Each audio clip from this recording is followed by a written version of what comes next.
Article, write down the heading article chapter.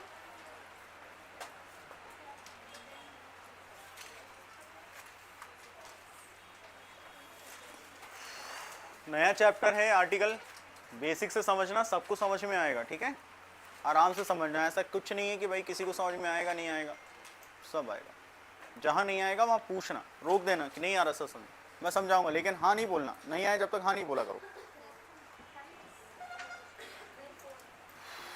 चलो, समझने पे ज़्यादा ध्यान होना चाहिए और उसके साथ साथ आपने ध्यान रखना है लिखते चलो तो और अच्छी बात है, नहीं लिख पाओ तो हर एक के बाद में 1 मिनट दूंगा लिखने को, या तो आप लिखो या फिर फोटो खींचो, ठीक है, लेकिन समझने में ज़्यादा ध्यान देना, सीखना है अपन को। अपन एक काम ये ज़रूर कर सकते हैं, अपने पास फेयर कॉपी है लेकिन नहीं लिख पा रहे हैं, अपन को सजाना है तो अपन क्या करें, घर जाके सजाओ, दोबारा रिवीजन हो जाएगा लिखने में। आप क्या करो, फोटो खींचो, फोटो खींचोगे तो मैं आपके लिए एक काम ज़रूर कर सकता हूँ, 1 2 3 4 यहाँ लिखता जाया करूँगा। डन है जी? तो शुरू करें। आर्टिकल, जैसे ही आप शब्द सुनते हैं आपके दिमाग में आना चाहिए कुछ शब्द, और वो शब्द है आपके ए एन और आना चाहिए द। सबसे पहला काम क्या आना चाहिए, अगर आर्टिकल वर्ड सुनते हैं आपके दिमाग में क्या चलना चाहिए, ए एन द। टोटल कितने होते हैं, तो ये होते हैं 2। कितने होते हैं बेटा, 2। जो ए और एन है ना, ये होता है एक, और जो दा है वो होता है दूसरा। इतना समझ में आया? बेसिक से बताऊंगा लेकिन पढ़ना सबको है, जो छूट गया सो छूट गया, लेकिन जो अब सीखना है सब सीख पाओगे, इतनी मेरी गारंटी है ना। समझ आए तो हाँ बोलते चलना, जहाँ समस्या आ जाए नहीं आ रहा समझ में तो टोक देना, रोक देना, लेकिन हाँ नहीं बोलना, ठीक है। तो आर्टिकल सुनते ही आपको 2 शब्द दिखाई देने चाहिए, 2 शब्द सुनाई देने चाहिए, और वो कौन कौन से हैं, ए एन और द। इतना क्लियर है? आपने सेंटेंसेस में इन आर्टिकल को बहुत जगह सुना होगा, देखा होगा, है ना, तो आपने इनको लगा हुआ भी देखा होगा कि भाई ए एन द जो है वो लगते हैं। तो अब ध्यान रखना कि यदि वाक्य में आप ए एन द देखते हो ना, तो ध्यान रखना उसे आप क्या कहते हो, आर्टिकल। डन है इतना?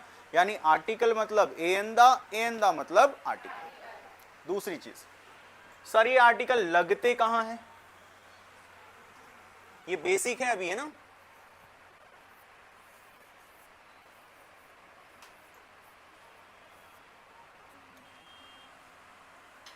साथ साथ लिखना चाहे तो अच्छी बात, लेकिन समझने पे ज्यादा ध्यान होना चाहिए, लिखने पे नहीं।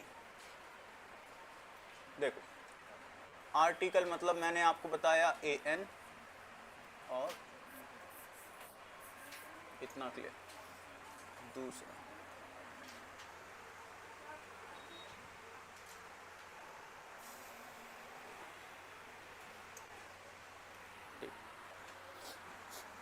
अब ये जो ए एन दा हैं, यानी टोटल कितने होते हैं, 2।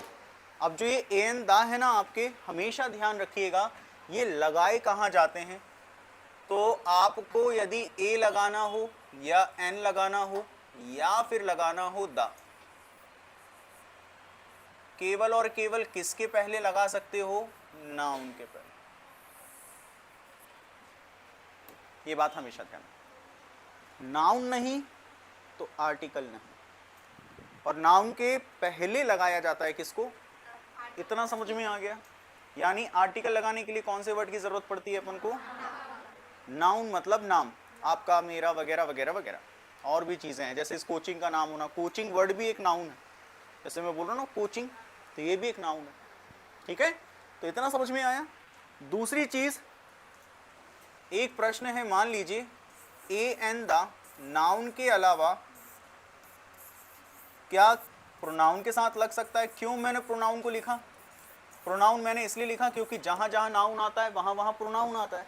तो दिमाग में ये प्रश्न आ सकता है ना कि भाई क्या प्रोनाउन के पहले आ सकता है इस्तेमाल। तो हमेशा ध्यान रखना बस केवल और केवल किसके साथ आता है, नाउन के, ना ही प्रोनाउन के साथ आएगा और ना ही किसी अन्य शब्द के साथ। लिखते भी चलें, अच्छी बात, बाकी और कोई दिक्कत नहीं। और किसी अन्य शब्दों के साथ भी नहीं आएगा। समझ में आया?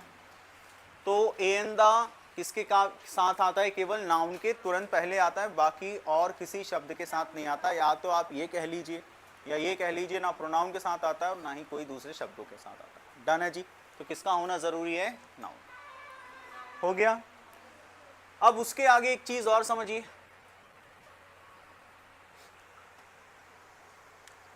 एक वर्ड है आपका जिसे हम कहते हैं एडजेक्टिव।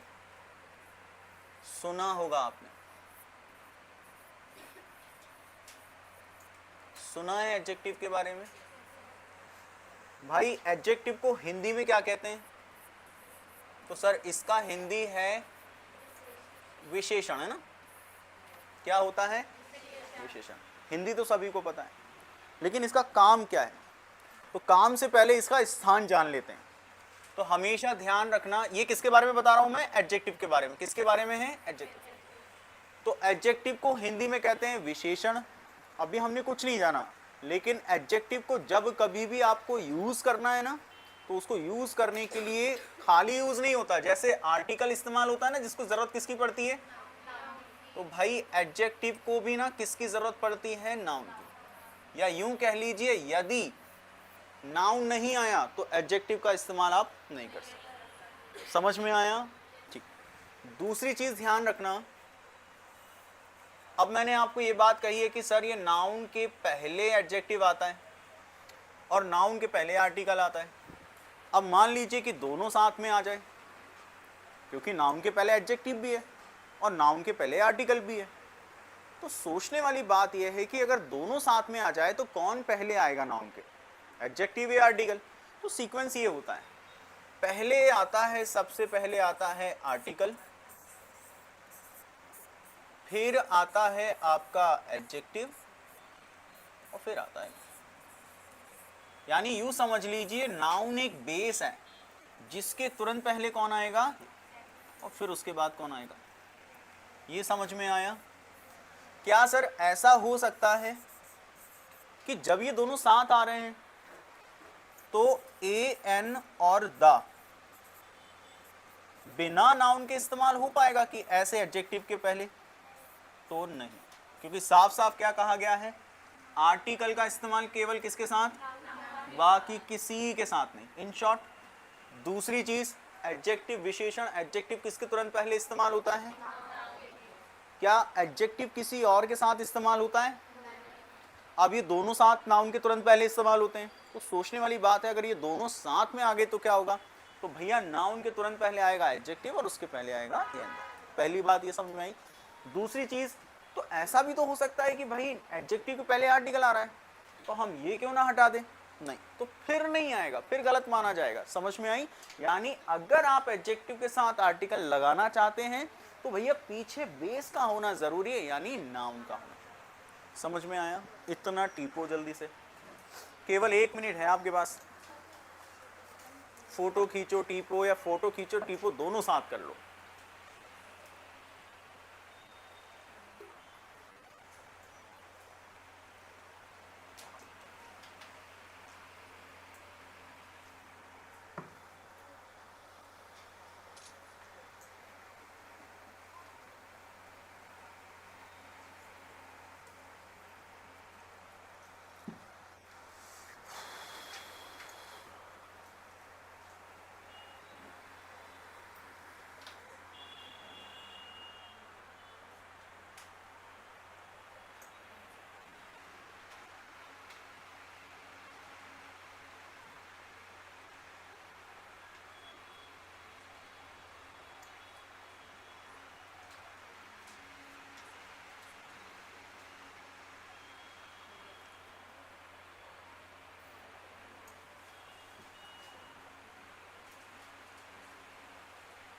बीस second.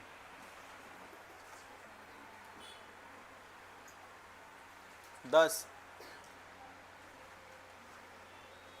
5,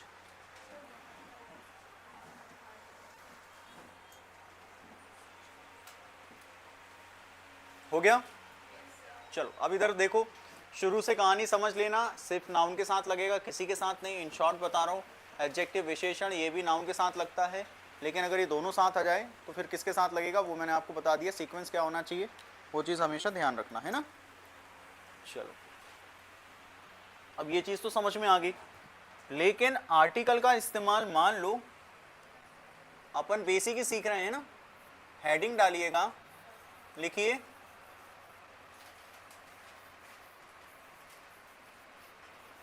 where should be used article।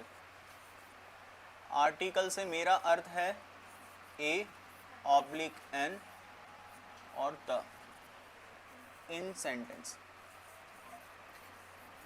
वाक्य में आर्टिकल कहाँ आएगा? अपना जो सेंटेंस होता है ना पूरा जस्ट भी लिखा, तो वो सेंटेंस में आर्टिकल कहाँ देने को मिल सकता है? श्योर। जैसे मान लीजिए मैंने कहा कि आप किराने का लेना है, कहाँ जाओ किराने का, है ना?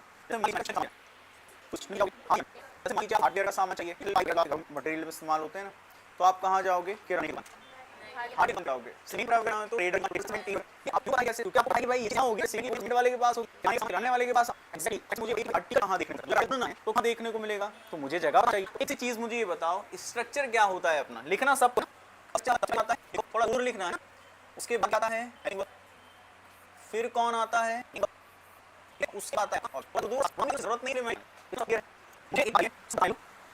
आर्टिकल किस शब्द के साथ इस्तेमाल होता है? नाउन के बाद में, नाउन के पहले। क्या आर्टिकल को हम बिना नाउन के इस्तेमाल कर सकते हैं? नहीं कर सकते। नाउन का होना जरूरी है, इतना सबको क्लियर है। क्या नाउन के अलावा किसी और शब्द के साथ लगता है? मतलब नाउन।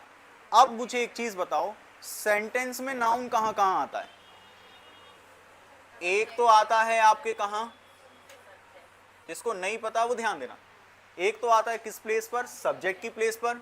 और एक आता है आपकी, अब सब बच्चे बता सकते हैं कि आर्टिकल कहां आएगा या पूरे वाक्य में कहां देखने को मिलेगा। कितनी जगह देखने को मिल सकता है? क्यों? क्योंकि article is always use immediate before the noun, and we know that कि noun always use in the place of subject and object. So we know that, as we know that कि article always use immediate before the noun, so we can say that article can come in the place of subject and object. Why? Because of there is noun. समझ में आया या नहीं आया? आया या नहीं आया? आइंदा अगर आपको, सुनो बहुत प्यारी बात कह रहा हूं, इसको ध्यान से सुनना। आइंदा यदि आपको कहा जाए आर्टिकल से रिलेटेड एरर ढूंढो, लिखना नहीं है गुड़िया, स्टॉप राइटिंग।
प्लीज, अगर आपको कहा जाए कि एरर ढूंढो, सिर्फ इतना ही कह दिया मैंने, तो आपका ना दिमाग ऐसा चलना चाहिए कि वाक्य हमेशा ऐसे ही शुरू होता है ना सब्जेक्ट से और खत्म होता है ऑब्जेक्ट पे। तो आपको ना ये पूरा ढूंढने की जरूरत नहीं है। We know that every sentence starts with what? Subject and ends with what? And noun comes in the place of subject and article comes with what? Noun. Article किसके साथ आता है? नाउन के साथ। So we know that कि noun comes in the place of subject and object in other beginning of the sentence or at last of the sentence. तो हमेशा ध्यान रखना कि आर्टिकल हमको सिर्फ दो ही जगह मिलेगा, एक तो शुरुआत की जगह पे यानी वाक्य के शुरुआत में, और एक वाक्य के अंत में। क्यों मिलेगा? क्योंकि नाउन वहां आता है।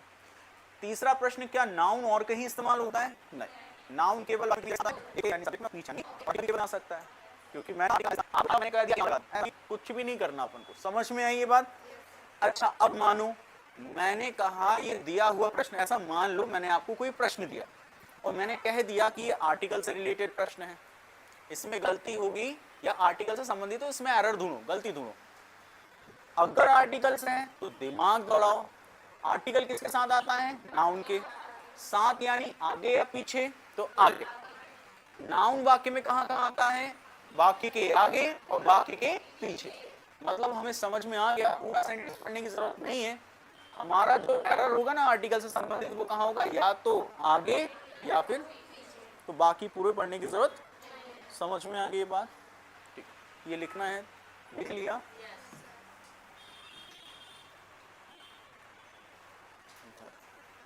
पीछे नहीं लगता, आगे लगता है। देख ना, कहीं के दिन ऐसा ना कर दो इंजेक्शन लगाने के जगह तुम।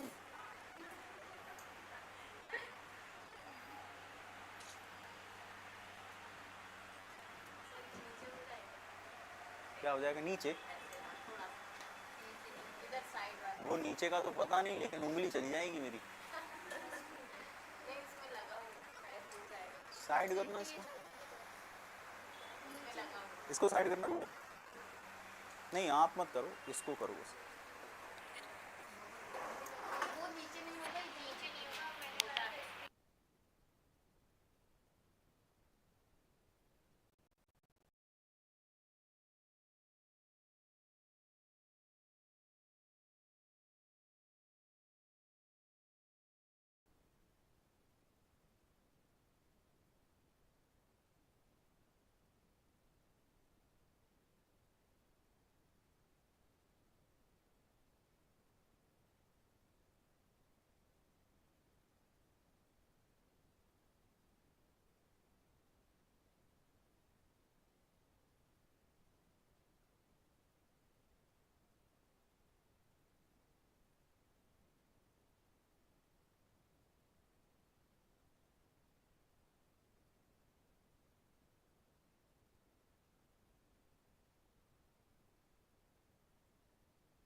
हो गया सभी का?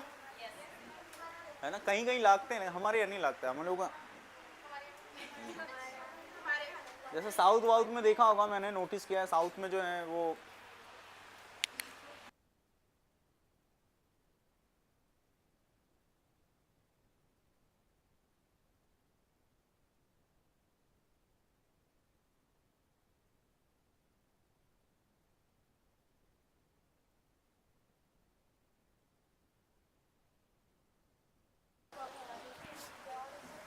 चलो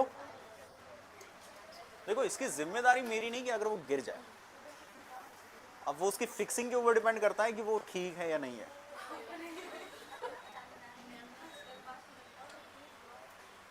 चलो अब हम देखेंगे, इतना समझ में आ गया कौन कहां मिलेगा, कैसे होगा, ठीक। अब दूसरी चीज ध्यान रखना, लिखेंगे, हेडिंग डालें प्लीज बेटा, लिखो लिखो सभी लिखो। Types of article, types of article.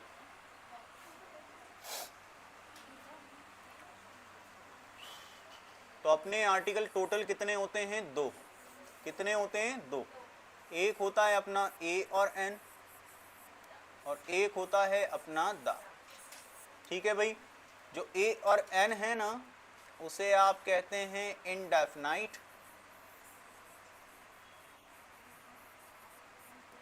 क्या कहते हैं? Indefinite article. और जो द होता है उसे कहते हैं डेफिनाइट आर्टिकल।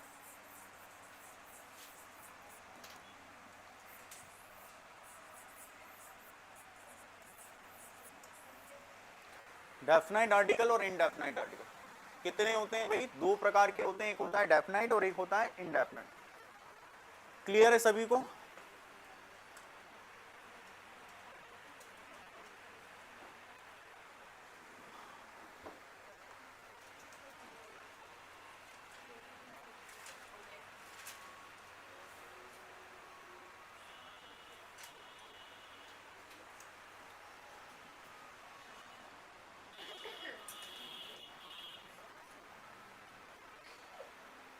गुप्त रखनी चाहिए कुछ चीजें, शांति से अभी पढ़ लो।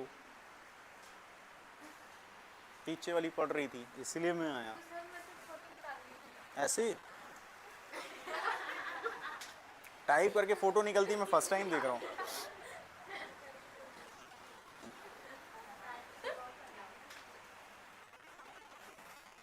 मतलब मैं गांव से आया ऐसा दिखता हूँ क्या?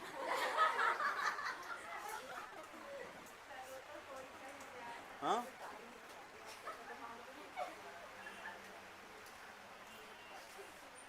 हो गया। अब जो देखो, एक चीज मैं आपको बताना चाहता हूँ, इनडेफिनाइट का मतलब क्या होता है। अच्छा, किसी के पास हॉटस्पॉट मिलेगा क्या मुझे?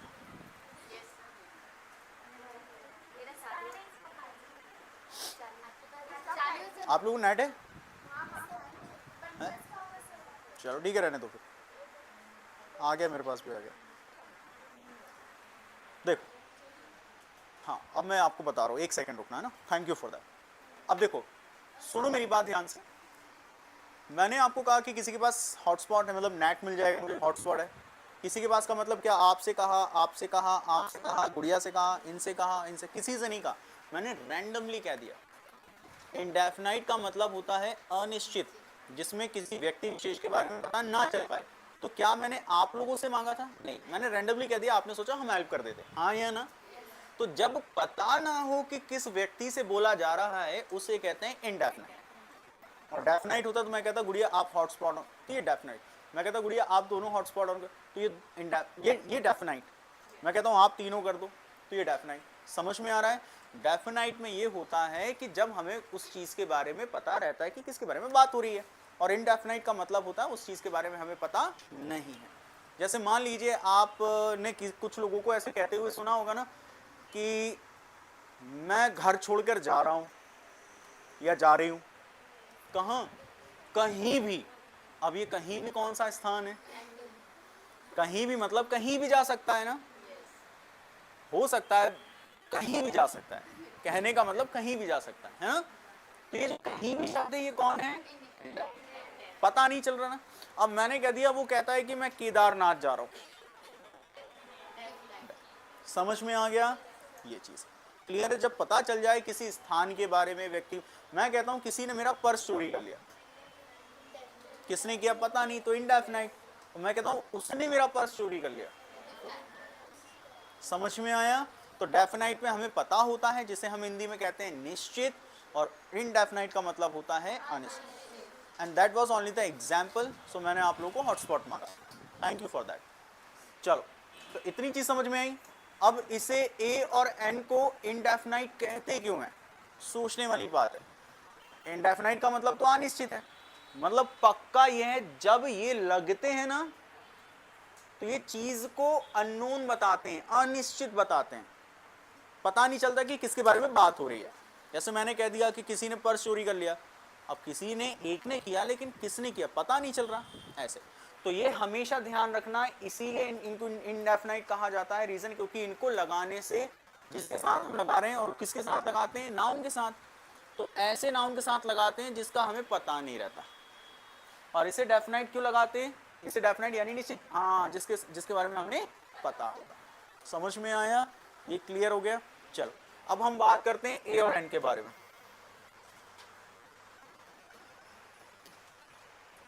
तो फर्स्ट टाइप जो है अपना, वो कौन सा है? इंडेफिनाइट।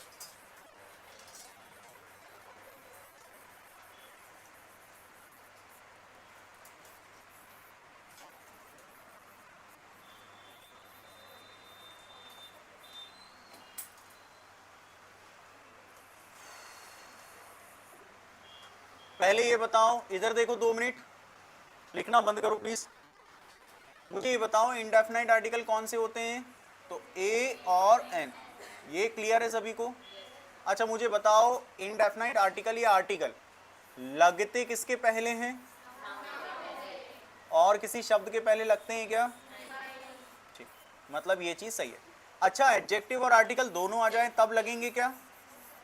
लग सकते हैं, लेकिन सीक्वेंस क्या होना चाहिए? ये बात समझ में आई? अब दूसरी चीज, एक चीज ध्यान रखना, मान लीजिए कि आप ए और एन का इस्तेमाल कर रहे हैं और जिस नाउन के पहले आप ए और एन का इस्तेमाल कर रहे हैं वो नाउन कैसा होना चाहिए, ये चीज आप हमेशा ध्यान रखें। ए और एन का इस्तेमाल जिस भी नाउन के साथ करें वो नाउन होना कैसा चाहिए वो आपको पता होना चाहिए, क्योंकि ए और एन को हम हर किसी नाउन के साथ नहीं लगाते। अब वो नाउन का क्लासिफिकेशन पढ़ना होगा, तो मैं आपको अभी क्लासिफिकेशन बता रहा हूं यहां, ठीक है? क्लासिफिकेशन क्या होता है, कोई बताएगा? बताओ। हाँ वर्गीकरण तो है, लेकिन क्या है बताओ?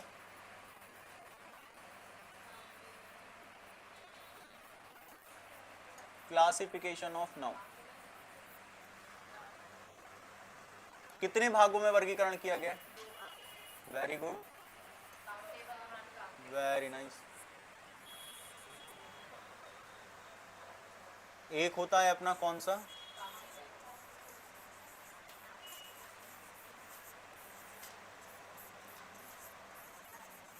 और एक होता है आपका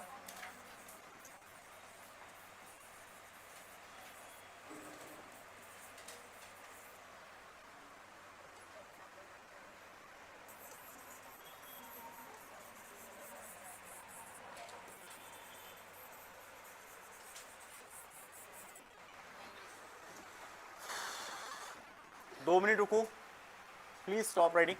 अब यहां समझो, क्लासिफिकेशन ऑफ नाउन का मतलब क्या है? नाउन यानी वस्तु, चीजें जो दिखाई देती हैं नहीं दिखाई देती, जो नहीं दिखाई देती जैसे गैसेस वगैरह, रिलेशन वगैरह, या आपकी भावनाएं, फीलिंग्स जिन्हें आप कहते हैं। जैसे आप कहते हैं कि माता जी आपसे प्रेम करती हैं, चार प्रेम करती हैं, बड़े दीदी या बड़े भाई से आप माता जी जो 6 प्रेम करती है, ऐसा हम कहते हैं क्या? नहीं। मुझसे कम, दीदी या भाई से ज्यादा। ज्यादा और कम है ना, क्या गिनती हो रही है उसकी? तो ऐसी चीजें जिसकी गिनती की जाए, ध्यान रखना। इसका संधि विच्छेद करोगे तो क्या देखने को मिलेगा? Count plus able. काउंट का मतलब क्या होता है? गिनना। और एबल का मतलब होता है सक्षम। तो जिसको गिनने में सक्षम हो, जिसको गिना जा सके, और जिसको गिनते हैं उसकी क्या होती है? संख्या होती है कि नहीं होती? और संख्या शुरू किससे होती है? और जाती कहां तक है? इन्फिनिटी तक, हाँ या ना? तो आप मुझे ध्यान से सुनिएगा और मैं जो आपको बता रहा हूं समझिएगा। इंग्लिश में जो चीज एक होती है ना उसे आप कहते हैं सिंगुलर, और जो चीज एक से ज्यादा होती है ना उसे इंग्लिश में कहते हैं प्लूरल। एक चीज ध्यान से सुने, तो जो काउंटेबल नाउन है वो सिंगुलर भी होंगे और प्लूरल भी होंगे। काउंटेबल नाउन किस में होते हैं? नंबर्स में, संख्या में। जैसे आप लोग काउंटेबल हैं या नहीं? है ना? ऐसा तो है नहीं कि सर अगर पूछते हैं आज कितनी स्ट्रेंथ थी मौजूद थी, तो जो दूसरे सर हैं वो क्या नाम है, रामपाल सर ना, क्या नाम है, रामपाल नाम है सर। तो रामपाल सर को वो जो ये वाले सर हैं वो ये कहते हैं कि सर आज 1100 किलो बच्चे मौजूद थे। 1100 किलो? हमारा क्या वेट करते हैं हम? क्या गिनने लायक नहीं? हम गिने जा सकते हैं, गिने जा सकते तो कहते हैं 35, 40, 45, 50। समझ पा रहे हैं? क्या हम लोगों को इकट्ठा एक जगह खड़ा कर दिया जाता और वेट होता है भैया देखो आज 1100 किलो बच्चे मौजूद हैं, ऐसा होता है क्या? नहीं। तो जिसको गिना जाए, ध्यान से सुनना, काउंट प्लस एबल, जिसको गिनने में एबल हो, सक्षम हो, उन्हें आप कहते हैं काउंटेबल। और नाउन का मतलब मैं आपको स्पष्ट कर दे रहा हूं, नाउन का मतलब कोई भी वस्तु चाहे सजीव हो निर्जीव हो। डन है जी? दूसरी चीज ध्यान रखना, जो चीज गिनने वाली होती है वो किस चीज में गिनी जाती है? नंबर्स में, यानी उसकी होती है संख्या। संख्या कहाँ से शुरू होती है? 1 से। तो 1 जिसमें होगा, 1 को इंग्लिश में कहते हैं सिंगुलर, और एक से ज्यादा कोई चीज होती है तो वो होती है प्लूरल। इतना डन है सभी को? 2 होगी कोई चीज प्लूरल, 3 होगी कोई चीज प्लूरल, 10 होगी, 1000 होगी, करोड़ होगी, वो सब क्या होगा? प्लूरल। डन है। तो एक कंक्लूजन निकल रहा है इसमें, सोचिएगा कि काउंटेबल नाउन की क्या होती है? नंबर्स में होते हैं, ध्यान से सुनना। और काउंटेबल नाउन सिंगुलर भी लिखा जा सकता है, प्लूरल भी। अब देखो मैं एक बात बता रहा हूं, ध्यान से सुनना, यहां पर बता रहा हूं, ठीक है? जैसे मैंने कह दिया बॉय, तो क्या मैं इसे बॉयज लिख सकता हूं? अच्छा मुझे बताओ, लड़के गिन सकते हैं या नहीं गिन सकते? मतलब ऐसे 10-15 लड़के खड़े हुए हैं तो हम उनको गिन पाएंगे, या हम बोलेंगे कि नहीं ये तो 700 किलो हो पाए? गिन सकते हो ना? तो ऑब्वियसली देखो, अगर गिन सकते हो तो ऑब्वियसली उसका सिंगुलर फॉर्म आ सकता है। एक लड़के को लड़का बोलते हैं बॉय, और बहुत सारे को क्या बोलते हैं? बॉयज। एक चीज ध्यान रखना, जितनी भी चीजें काउंटेबल होती है ना, वो सिंगुलर और प्लूरल दोनों होती हैं। समझ में आया? जितनी भी काउंटेबल हैं वो सब कैसी होती हैं? सिंगुलर और प्लूरल। डन है। अब अनकाउंटेबल की तरफ थोड़ा सा ध्यान दो, और वो क्या है? अन का मतलब क्या होता है?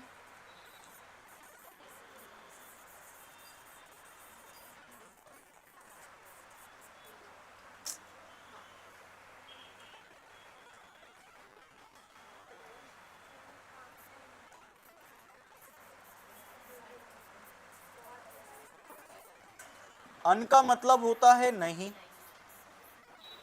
और काउंट का मतलब होता है गिनना, और एबल का मतलब होता है सक्षम। जिसको गिनने में आप सक्षम नहीं है उसे आप क्या कहेंगे? अनकाउंटेबल। अच्छा, जिनको गिना नहीं जा सकता वो कौन है? जैसे गेहूं, चावल, बाल, जैसे केश अपने हैं, वो भी आप गिन कहाँ सकते हो? आप पानी नहीं गिन सकते, तेल नहीं गिन सकते, दूध नहीं गिन सकते, आप कुछ भी चीजें ऐसी तरल पदार्थ तो कभी भी गिन नहीं सकते आप। जितने भी तरल पदार्थ होंगे ना, यानी लिक्विड स्टेट के जितने भी मटेरियल, जितनी भी चीजें होंगी, वो सब क्या होंगी? अपनी अनकाउंटेबल। क्या आप ऐसा कहते हैं कि आप एक पानी दे दीजिए, नहीं मुझे 2 पानी ला दीजिए? या तो हम कहते हैं एक ग्लास पानी, ये ग्लास जो लगा दिया ना वो यूनिट पे, 2 गिलास 1 लीटर, 2। हम पेट्रोल पंप पे जाते हैं तो किस तरीके से पेट्रोल भरवाते हैं? या तो हम बोलते हैं 50 का भर दो, 60 का भर दो, 100 का भर दो, 1000 का भर दो।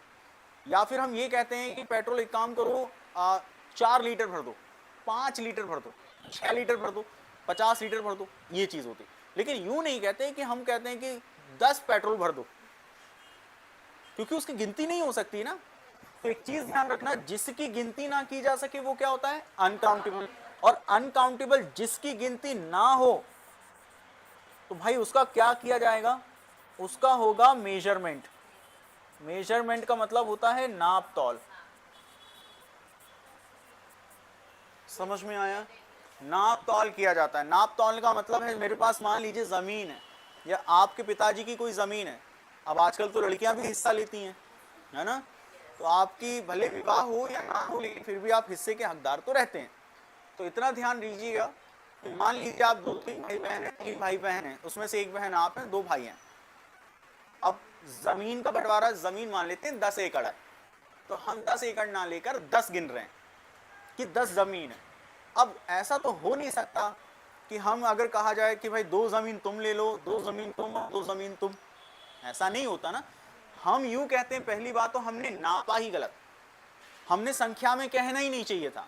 हमें, हमारे पास जमीन है तो हेक्टेयर में, एकड़ में ऐसा होता है ना, या बीघा में होता है, सुना होगा आप लोगों ने। तो पहले तो उसकी क्या करनी होती है? इकाई निकालनी होती है। जैसे मुझे बताओ पानी है, मुझे पानी को लीटर में, मिलीलीटर में। दूसरी चीज पेट्रोल भी लीटर मिलीलीटर में।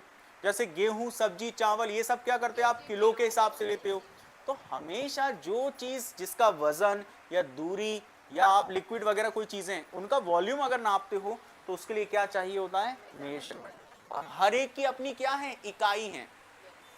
भाई अगर मुझे किसी का वॉल्यूम नापना है तो उसकी क्या इकाई होती है? लीटर, मिलीलीटर होती है ना। अगर मुझे दूरी नापनी है तो सेंटीमीटर, मीटर, किलोमीटर, है ना। और अगर मुझे मान लीजिए कि कोई वजन नापना है तो मिलीग्राम, ग्राम, फिर किलोग्राम, फिर ऐसा, है ना। तो ये ध्यान रखना है, अनकाउंटेबल को आप गिन नहीं सकते, या तो आप नापोगे या तौलोगे, ठीक है। दूसरी चीज, नापने तौलने में क्या हम इसे ऐसा कहते हैं कि एक चावल दे दो, दो चावल, 1 किलो चावल, 2 किलो चावल, 100 किलो चावल, हाँ या ना? लेकिन 100 तब लगा रहे हैं जब उसके साथ हम क्या लगाते हैं, यूनिट, तभी तो उसके आगे हम क्या लगा रहे हैं, नंबर, और उसके बाद कौन सा नाउन लगाते हैं, अनकाउंटेबल नाउन। 100 किलो चावल, 100 किलो राइस, समझ में आ रहा है? तो बिना यूनिट के आप नहीं लिख सकते। और एक चीज हमेशा ध्यान रखना, अनकाउंटेबल नाउन ना ही सिंगुलर होता है ना ही प्लूरल, लेकिन लिखा इसे किस में जाता है, या यूं मान लीजिए अनकाउंटेबल नाउन हमेशा सिंगुलर होता है। अनकाउंटेबल नाउन हमेशा कैसा होता है, सिंगुलर, टीप लो इसे।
हो गया सभी का, सभी ने लिख लिया? तो दो बातें ध्यान रखना, काउंटेबल जिसे गिना जा सके उसे काउंटेबल, जिसको गिन सकते हो ना उसकी संख्या होती है। संख्या हमेशा कैसी, सिंगुलर या प्लूरल में होगी, यानी कोई संख्या में एक है तो उसे इंग्लिश में हम सिंगुलर कहते हैं, और अगर कोई चीज़ संख्या में एक से ज़्यादा है, 2 3 4 5 है, तो वो क्या होगी, प्लूरल। दूसरी चीज़ अनकाउंटेबल, जिसको आप गिन नहीं सकते, उसको नाप या तौल सकते हो। नाप तौलने के लिए आपको इकाई की ज़रूरत पड़ती है, और इकाई हर एक चीज़ की अलग अलग होती है। जैसे वजन करने की इकाइयाँ होती है ग्राम, किलोग्राम, दूरी की इकाई जो होती है वो मीटर, सेंटीमीटर, और उसके बाद अगर कोई लिक्विड चीज़ है जिसका वॉल्यूम, यानी कि आपको वॉल्यूम को क्या कहते हैं वो मुझे नहीं पता, तो जो भी है वॉल्यूम मतलब है ना, अगर उसको निकालना है तो अपना क्या होता है भाई, लीटर मिलीलीटर वगैरह में निकलता है। डन है सबको? इतना ध्यान रखना, अनकाउंटेबल नाउन को सिंगुलर में लिखा जाता है, उसका प्लूरल नहीं होता। जैसे मैंने अनकाउंटेबल नाउन लिखा वाटर, तो वाटर का वाटर्स नहीं होता। अगर मान लीजिए कहीं सेंटेंस में वाटर्स लिखा आ रहा है ना, वो गलत है। वैसे ही आप मुझे बताओ, वीट, गेहूं जिसे आप कहते हैं, वीट, वीट सुना है? तो वीट का अगर कहीं किसी ने लिख दिया वीट्स, गलत है। हमेशा ध्यान रखना, दिमाग में चिपका लो कि अनकाउंटेबल नाउन सिंगुलर होते हैं, काउंटेबल सिंगुलर प्लूरल दोनों। गैसेस अनकाउंटेबल है, वो वर्ड काउंटेबल है, लेकिन गैसेस जो हैं वो तो अनकाउंटेबल है ना, नहीं समझे? जैसे मनी अनकाउंटेबल है और करेंसी काउंटेबल है। धन को गिना नहीं जा सकता, धन का मतलब क्या होता है? इकट्ठा, उसे गिनते नहीं है, उसे अनकाउंटेबल। जैसे स्टार का है, जैसे हेयर, बहुत सारी चीज। हाँ देखो, गैस वर्ड जो है ना, गैस वर्ड ये आपका ये वर्ड आपका काउंटेबल है, गैस वर्ड की बात कर रहा हूँ। और गैस के अंदर जैसे ऑक्सीजन हो गया, तो भाई ऑक्सीजन को थोड़ी आप गिन पाओगे, कैसे गिनोगे? आप कहोगे मैंने 2 ऑक्सीजन ले लिए भाई,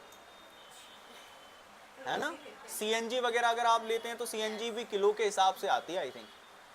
किसी को पता है सीएनजी वगैरह वो जो गाड़ियों में डलती है, किलो के हिसाब से आती है ना?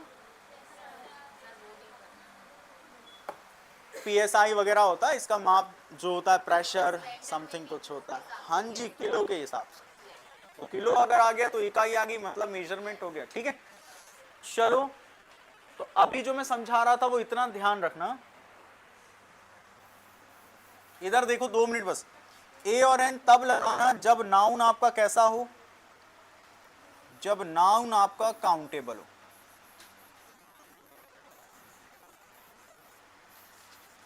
पहली चीज। दूसरी चीज, हमेशा काउंटेबल के साथ साथ कैसा होना चाहिए? सिंगुलर।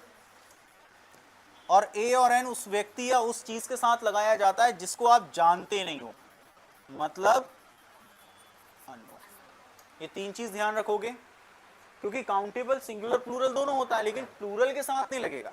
किसके साथ लगेगा? सिंगुलर। जैसे मान लीजिए मैंने एक एग्जांपल के तौर पर यहां बताया, आप बॉय सही है या आप बॉयज सही है। रीजन, क्योंकि ये प्लूरल है तो उसके साथ नहीं आता, उसके साथ आता है। ये चीज समझ में आई? और अगर मैं लिख रहा हूं ना आप बॉय, इसका मतलब उस लड़के को मैं जानता नहीं हूं, वो कैसा है? अननोन है मेरे लिए। जैसे मैंने कह दिया आ कार, तो वो कार को मैं जानता नहीं हूं। जैसे आस पड़ोस की कारें तो आप जानते हैं। अ डॉग, इसका मतलब मैं उस कुत्ते को नहीं जानता। समझ रहे? अ पर्सन, आपने देखा होगा बहुत सारी जगह इंग्लिश में लिखा होता है ना, रीजनिंग में, a person goes towards the east and take left, सुने? तो ये आ पर्सन मतलब आ लग गया, मतलब वो व्यक्ति हमारे लिए अननोन है। समझ में आया? अब एक चीज और सिखा रहा हूं, उसको जाते जाते और सीख लो। अरे बहुत ही छोटी, यहां लिख दे रहा हूं, ठीक है, उस पॉइंट को।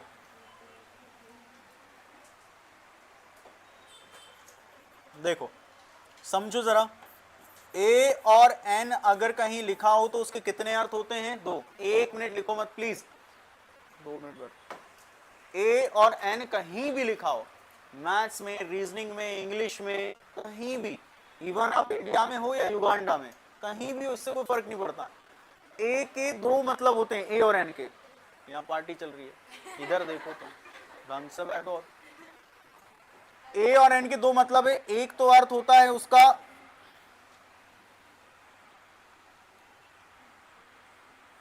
एक, जिसे इंग्लिश में आप कहते हैं 1, और एक अर्थ होता है कोई, जिसे आप इंग्लिश में कहते हैं एनी।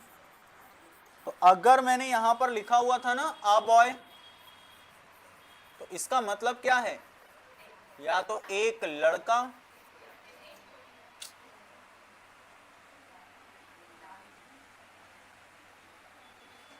या तो एक लड़का या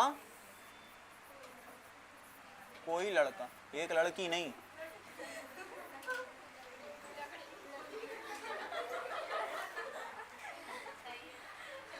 तुम लोगों के वजह से लिख दिया मैंने। या तो एक लड़का या कोई लड़का। जैसे आपने मैथ्स रीजनिंग में देखा होगा, person goes towards the east something, तो उसका अगर आप हिंदी सर से पूछोगे ना तो वो सर बताएंगे, उसका हिंदी ये लिखा रहेगा, कोई व्यक्ति पश्चिम या पूरब की ओर जाता है, या एक व्यक्ति पश्चिम और पूरब की तरफ जाता है। ऐसा समझ में आया? तो ये चीज ध्यान रखना, ठीक है? लिख लो। आज के लिए केवल इतना ही था। Thank you so much.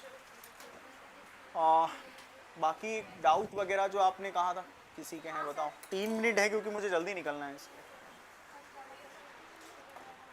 आज के लिए बस इतना ही था। इसके लिख लो, टीप लो, फोटो खींच लो, जो भी करना है करो।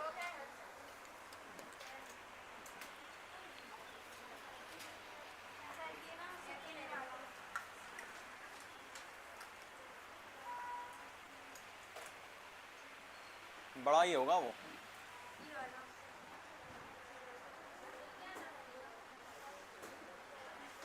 नहीं, हम आ जाएंगे, आप क्यों कष्ट करेंगे।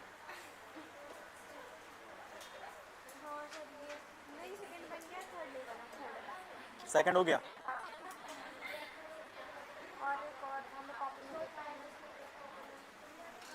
ये वाली जो फाइल है ना, वो भैया से इस पे करवा देना। कल मैं आऊँगा, एक तरीका बताऊंगा, आप लोग विथिन अ सेकंड में सीख जाओगे।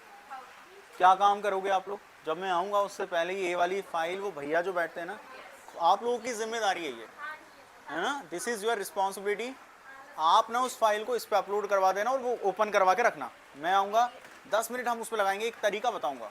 There is only single technique to solve the narration. आप उसको करोगे, आसानी से कर लोगे।